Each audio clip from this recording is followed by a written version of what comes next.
72 ফিরকা যে জাহান্নামে যাবে তারা আল্লাহকে অস্বীকার করে নয়। কাদিয়ানীকে বলেন আল্লাহ এক, শিয়াকে বলেন বলবে আল্লাহ এক, রাফজিকে বলেন বলবে আল্লাহ এক, কাদরিয়াকে জাবরিয়াকে যাকে জিজ্ঞাসা করেন 73টি দল হবে, 73 জনেরই বক্তব্য হবে আল্লাহ এক। ইবলিস পর্যন্ত বিশ্বাস করতো আল্লাহ এক। কেউ যদি ইবলিসকে বলে তুমি বলো আল্লাহ কয়, তো ইবলিস বলবে আল্লাহ এক। এমন কি যে আমার আপনার চাইতে বেশি ইবাদত ইবলিস আল্লাহর করেছিল। কত কোটি বছর? 6 কোটি বছর। কত কোটি? 6000 নয়, 6 কোটি বছর আল্লাহর ইবাদত করেছিল। আল্লাহকে ইবলিসও মানতো, আল্লাহকে জিবরিলও মানতো, আল্লাহকে সিজদা ইবলিসও করত, আল্লাহকে সিজদা প্রত্যেক ফেরেশতাও করত। যখন আদম নবীর বাড়ি আসলো আল্লাহ বললেন আমাকে তো সেজদা করেছো ইবাদতের কারণে, আমাকে তো সেজদা করেছো প্রস্তিষ্ঠের কারণে, আমাকে তো সেজদা করেছো আমার তোমরা বান্দা হওয়ার কারণে। এখন আমি হুকুম দিচ্ছি আমার আদমকে সেজদা করো, কারণ আমার আদম হচ্ছে আমার খলিফা, আমার নবী। আল্লাহ যখন আদমকে সেজদা করতে বললেন প্রত্যেক ফেরেশতা মাথা ঝুঁকিয়ে দিলেন। এই সেজদা ইবাদতের ছিল না, এই সেজদা ছিল সম্মানের সেজদা। আল্লাহ বলেন আদমের সামনে মাথা নত করো, সেজদা করো, সেজদায় তাজিমি আদমের সম্মান করো। জিবরিল হোক, মিকাইল হোক, ইসরাফিল হোক, ইসরাইল হোক, প্রত্যেক ফেরেশতা তারা জানতেন যে ঈমান যদি সুরক্ষিত রাখতে হয়, ঈমান যদি হিফাজতে রাখতে হয়, আল্লাহর ইবাদত করতে হবে, আল্লাহকে সাজদা করতে হবে। আল্লাহ যাদের যাদেরকে মহব্বত ও তাজিম করতে বলবে তাদেরকেও মহব্বত ও তাদের তাজিম করতে হবে। জিবরিল ঝুঁকে গেলেন, মিকাইল ঝুঁকে গেলেন। আচ্ছা এই ঘটনাটা বানানো না কোরআন পাকের ঘটনা? একটু জোরে বলেন। এটা আল্লাহ পাকের কালাম।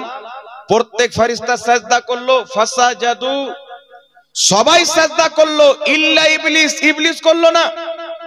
ইবলিসের বক্তব্য হচ্ছে আল্লাহ তোমাকে তো মানি, 6 কোটি বছর তোমাকে সাজদা করেছি, হাজারো বছর আরশের তাওয়াফ করেছি, হাজারো বছর তোমার ফেরেশতাদের শিক্ষকতা করেছি, আমি যতদিন তুমি হায়াত দিবে কিয়ামত পর্যন্ত তোমাকে সাজদা করব, তোমার ইবাদত করব। কিন্তু আমি ইবলিস আদমের সামনে ঝুঁকতে পারবো না, আদমের সম্মান করতে পারবো না। আল্লাহ পাক বলেননি 6 কোটি বছর নামাজ পড়েছো এটাই যথেষ্ট, আদমকে সাজদা না করলে কি হবে।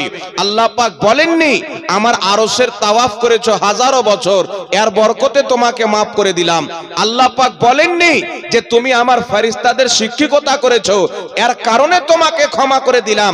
আল্লাহ পাক বলেছিলেন ইবলিস কিয়ামত পর্যন্ত আমি মিসাল কায়েম করে দিব, যেই ব্যক্তি শুধু আমার ইবাদত করবে, আমার নবীদের সম্মান করবে না, তারা ইবলিস তো হতে পারে, মুসলমান হতে পারে না। একটু জোরে হবে না সুবহানাল্লাহ? ইবলিস তো হতে পারে, মুসলমান হতে পারে না। তাই বিরাদর ইসলাম কোরআন থেকে আমাদেরকে শিক্ষা নিতে হবে। এখন কিছু লোক বলতে চাই হুজুর এত বড় আলিম, হাজার লোককে মুসলমান করছে, হাজার হাজার ব্যক্তিকে কলমা পড়াচ্ছে, ওই ব্যক্তির একটা ভুল হতেই পারে। আমি বললাম ভুল যদি এমন হয়, আপনি যদি আমাকে গালি দিয়ে দেন, মাইক মান কোন দিকে আছে একটু একটু কমান তো হালকা, আপনি যদি আমাকে গালি দিয়ে দেন, আমি যদি আপনাকে ক্ষমা করে দিই, কাজ হয়ে গেল না কি বলেন? আপনি আমাকে থাপ্পড় মেরে দিলেন, আমি ক্ষমা করে দিলাম, অসুবিধা নাই। ভুল যদি গুনহার হয়, কেউ গুনহাতে লিপ্ত হয়ে গেল, কেউ জুয়া খেলে নিল, কেউ কাউকে মার্ডার করে দিল, যাকে মার্ডার করলো সেই ব্যক্তির আত্মীয় স্বজন যদি তাকে ক্ষমা করে দেয়, তাহলে তার কাছ থেকে আর কেসাস নেওয়া যাবে না, কেসাস করা যাবে না। কিন্তু বিরাদর ইসলাম ভুল যদি এমন হয় যেই ভুলে রাসূলে কায়নাত সাল্লাল্লাহু আলাইহি ওয়াসাল্লামের, নবী পাক সাল্লাল্লাহু আলাইহি সাল্লামের বেয়াদবি হয়, ত্রুটি হয়, ওই ব্যক্তি কত বড় ইবাদত করনেওয়ালা, কত বড় ইলম রাখনেওয়ালা, কোথায় পড়াশোনা করনেওয়ালা, তার অন্তরে যদি মুস্তাফা জানে রহমতের আদব ও মোহাব্বত না থাকে, ওই ব্যক্তি কোনোদিন মুসলমান হতে পারে না। জোরে বলেন সুবহানাল্লাহ। সে যত লোককে মুসলমান করুক, যতই বড় লেকচার দেখ, মদিনাতে পড়নেওয়ালা মাদানি থাক, মক্কাতে পড়নেওয়ালা মক্কি থাক, মিশরে পড়নেওয়ালা আজহারি থাক, যদি সে নবী পাক সাল্লাল্লাহু আলাইহি সাল্লামের বেয়াদবি করে মুসলমান থাকবে? আর জোরে বলতে হবে। 6 কোটি বছর নামাজ পড়ে আদমকে অপমান করে যদি ইবলিস শয়তান হতে পারে, ফেরেশতাদের শিক্ষকতা করে, আরে কি মক্কাতে পড়নেওয়ালা, মদিনাতে পড়নেওয়ালা, মিশরে পড়নেওয়ালা, 7 আকাশের উপরে যে ইবলিস ফেরেশতাদেরকে পড়াতো, সেই ইবলিস যদি আদমের সম্মান না করে কিয়ামত পর্যন্ত শয়তান হয়ে যায়। এখন যদি মিশরে পড়নেওয়ালা, মক্কাতে পড়নেওয়ালা, মদিনাতে পড়নেওয়ালা নবী মুস্তাফার যদি সম্মান না করে, ইবলিস তো হতে পারে মুসলমান হতে পারে। কথা বুঝতে পেরেছেন বাবা? আল্লাহ তাবারাক ওয়া তাআলা সবচাইতে বড় নিশানি কোরআন পাকে রেখে দিয়েছেন যে আমার নবীর ইজ্জত হলো আমার নিকটে সবচাইতে বড় জিনিস। বান্দা গুনাহ করে চলে এসো, আমি মাফ করে দিব। পাপ করে চলে এসো, আমি একদিন না একদিন ক্ষমা করে দিব। তুমি পাপ করেছো, আমার কাছে তওবা করো, আমি আল্লাহ ক্ষমা করব। আল্লাহ তওবার সিস্টেমটা রেখেছে কেন? আল্লাহ বলছে বান্দা আমি তোমাদেরকে তৈরি করেছি, তোমাদের মধ্যে কোয়ালিটি দিয়েছি যে তোমরা ভুল করবে, আবার তোমাদের ভুলকে আমি আল্লাহ ক্ষমা করব, তাই আমি তওবার জারিয়া করে দিয়েছি, তওবার মাধ্যম করে দিয়েছি। তুমি গুনাহে লিপ্ত হয়েছো, তওবা করো, ক্ষমা করে দেব। তুমি বেকাজে লিপ্ত হয়েছো, তওবা করো, ক্ষমা করে দেব। যতই বড় পাপ হোক না কেন তার ক্ষমা হতে পারে, কিন্তু যেই ব্যক্তি মুস্তাফা জানে রহমাতের বেয়াদবি করবে সেই ব্যক্তির ক্ষমা হতে পারে না। জোরে বলেন সুবহানাল্লাহ। সুবহানাল্লাহ। যদি ক্ষমা হয়ে যেত তাহলে ইবলিসকে আল্লাহ ক্ষমা করতো কি করতো না? আর জোরে বলেন। তাহলে ইবলিস ক্ষমা পেয়ে যেত। তো যখন ইবলিস এত বড় জ্ঞানী ব্যক্তি যে ফেরেশতাকে পড়াতো, সে যখন শয়তান হয়ে গেল, কোথাকার কাজ্জাব আর কোথাকার জাব্বাব, কোথাকার কে আসলো দেখে লাভ নাই, দেখতে হবে তার মধ্যে আল্লাহ আল্লাহ রাসূলের মহব্বত ঠিক আছে না নাই। জোরে বলেন সুবহানাল্লাহ। সুবহানাল্লাহ। এখন মানুষের প্রশ্ন হচ্ছে বাবা 73টি ফিরকা হবে, 72টি জাহান্নামে যাবে, একটি জান্নাতে। হুজুর আমরা সাধারণ লোক কি করে চিনবো কোন দলটি জান্নাতে যাবে? আচ্ছা বলেন তো বাবা, আপনার এখানে অনেক লোক বসে আছেন, এমনও হতে পারে আমাদের কাছে ইলম হতে পারে উলামায়ে কেরামের কাছে, কিন্তু একটা যে সামাজিক জ্ঞান থাকে, বিচার আচার যে করে, আমাদের চাইতে আপনাদের অনেক বেশি হতে পারে। কারণ আমরা বিচার করে বেড়াই না, গ্রামে কোনো সমস্যা হলে আপনারা বসেই সমাধান করেন। আর যখন 10টা লোক বসবে মীমাংসাতে, তো বলার একটা নলেজ লাগে।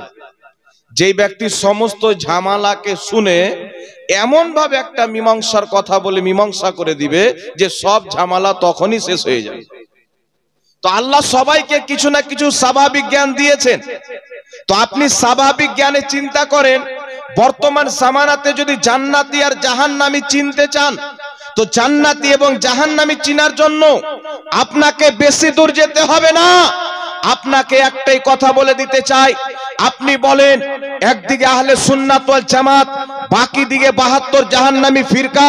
আমরা আহলে সুন্নাত ওয়াল জামাত তাদের যখন কিতাবগুলিকে পড়ি, তাদের যখন বক্তব্যকে শ্রবণ করি, তাদের বক্তব্যের মধ্যে নবীর তাওহীন পাওয়া যায়, আল্লাহর তাওহীন পাওয়া যায়, সাহাবার তাওহীন পাওয়া যায়, আউলিয়ায়ে কেরামের তাওহীন পাওয়া যায়। তারা কখনো আল্লাহর বেয়াদবি করে, কখনো নবীর বেয়াদবি করে। তারা বলে আল্লাহ নাকি নবীকে গালি দিয়েছেন, ডেটেছেন, আল্লাহ নাকি নবীকে ধমক দিয়েছেন, এটা আল্লাহর বেয়াদবি। তারা বলেন নবী কিয়ামতে শাফাআত করতে পারবে না, এটা নবীর বেয়াদবি। তারা বলেন নবী কবরে মরা মানুষ পড়ে আছে, এটা রাসূলুল্লাহর তাওহীন। তারা বলে রাসূলের মুখ দিয়ে দুর্গন্ধ বের হতো, এটা রাসূলের তাওহীন। একদিকে নবীর অপমান করনেওয়ালা, একদিকে নবীকে মোহাব্বত করনেওয়ালা। আরে আদমকে মোহাব্বত করে জিবরিল জান্নাতি হয়ে গেল, আদমের ঘৃণা করে ইবলিস জান্নাত থেকে বেরিয়ে জাহান্নামী হয়ে গেল। আজ যদি জান্নাতি এবং জাহান্নামী চিনতে চান, যারা নবীকে অপমান করে তারা জাহান্নামী দল, যারা নবীর সম্মান করে তারা জান্নাতি দল। সুবহানাল্লাহ।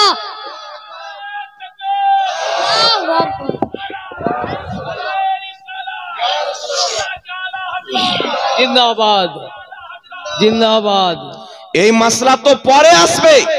আপনি নামাজ কিভাবে পড়বেন, হাত কোথায় বাঁধবেন, আমিন কিভাবে বলবেন, দোয়া করবেন কি করবেন না? আরে যেই ব্যক্তির ঈমান নাই তার জন্য নামাজ নাই। বুকের উপরে কোন কথা, যদি আরশে আযমে হাত বাঁধে তার নামাজ হবে না। জোরে আমিন কোন কথা, সে যদি পাহাড়ে চেপে আমিন বলে তার নামাজ হবে না। ভগবান গোলার মসজিদে কোন কথা, সে যদি মক্কার কাবা ঘরে নামাজ পড়ে তার নামাজ হবে না। এক কথা, যার অন্তরে রাসূলে কায়নাতের মহব্বত থাকবে না, আদব থাকবে না, তার নামাজ কবুল হবে না। যার অন্তরে রাসূলের আদব আছে তার নামাজও কবুল, তার ঈমানও কবুল আছে। বল সুবহানাল্লাহ। আল্লাহ পাক আমাদেরকে কোরআন পাকে মিসাল দিয়ে দিয়েছেন, আকীদা দিয়ে দিয়েছেন যে নবীগণের অপমান করনেওয়ালার যদি নামাজ কবুল হয়ে থাকে, উদাহরণে 100 বছর আল্লাহ বয়স দিয়েছেন, 80 বছর নামাজ পড়েছে, 70 বছর নামাজ পড়লো, 70 বছরের নামাজ আল্লাহ কবুল করেছেন। ধরেন এটা গ্যারান্টি পাওয়া গেল 71 বছর বয়সে এসে যদি রাসূলকে অপমান করে দেয় তার সমস্ত নামাজ সবকিছু বেকার হয়ে যায়, কিছুই টিকে থাকবে না। ইবলিসের 6 কোটি বছরের ইবাদত কবুল ছিল। উলামাকে জিজ্ঞাসা করেন তার সেজদা করার জায়গাগুলি জমিনে বিছিয়ে দেন তো এর দানা রাখার জায়গা পাওয়া যাবে না। এই কথা পর্যন্ত উলামা লিখেছেন। তাহলে আপনারা বলেন 6 কোটি বছরের যার ইবাদত কবুল ছিল, যার আরশে আযমের তওয়াফ করেছিল, ফেরেশতাদের শিক্ষকতা করেছিল, যার ইলম এত বেশি যে ফেরেশতাদেরকে পড়াতো, তার ছাত্র ছিল ফেরেশতা, এই রকম একজন ব্যক্তি আদমকে অপমান করে যদি তার 6 কোটি বছরের নামাজ ধ্বংস হয়ে যায়, তার আরশে আযমের হাজারো বছরের তাওয়াফ যদি বরবাদ হয়ে যায়, জান্নাতের মধ্যে থাকা যদি বরবাদ হয়ে যায়, আজ যে সালিম, আজ যে আবু জেহেলের আওলাদ, আজ যে ইয়াসিদের বংশধর নবী কায়নাতের ব্যাপারে বলে কিয়ামতে শাফাত করতে পারবে না, কবরে মরা মানুষ পড়ে আছে, আল্লাহর কসম খেয়ে বলি ইবলিস তো হতে পারে, মুসলমান হতে পারে না। আর ওই ব্যক্তি মুসলমান হবে যে আকীদা রাখবে নবী से जो हो बेगाना उसे दिल से जुदा कर दे, पेदर मादर ब्रादर मालो जा सब कुछ नबी पर फिदा कर दे। अल्लाहु अकबर, रसूलुल्लाह जिंदाबाद।